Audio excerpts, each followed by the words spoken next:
There was always the debate about like Duncan versus KG.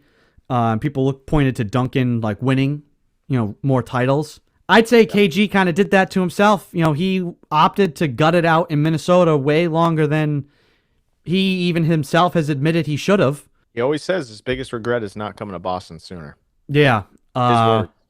I think, Tim Duncan, the big fundamental, his game was just so steady.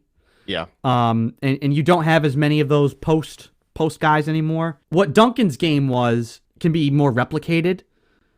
I don't think there ever has been or ever will be a player like Kevin Garnett.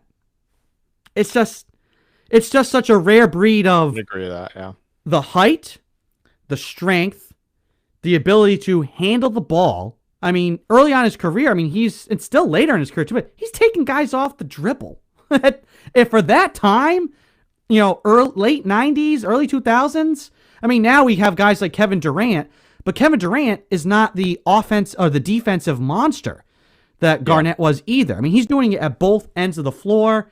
And then just the raw intangibles, the intensity, the ferocity. KG is one of a kind. So they're all one of a kind, but I feel like there will be other Kobes. Michael Jordan was Kobe before Kobe, right? So like you have these guys that can be repeated. I just don't see, especially the way the league is now, I just don't ever see another Kevin Garnett, because guys who have his size and ability are just going to be kind of morphed into more like Kevin Durant players. They're not going to have that defensive side of it too. No one will ever repeat what Kevin Garnett was able to do and what he was as a player, I think.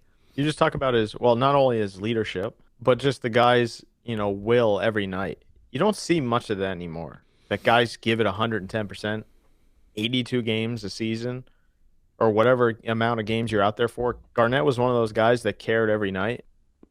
He'd want to blow you out so he could get a breather, probably, but his intensity was just unmatched.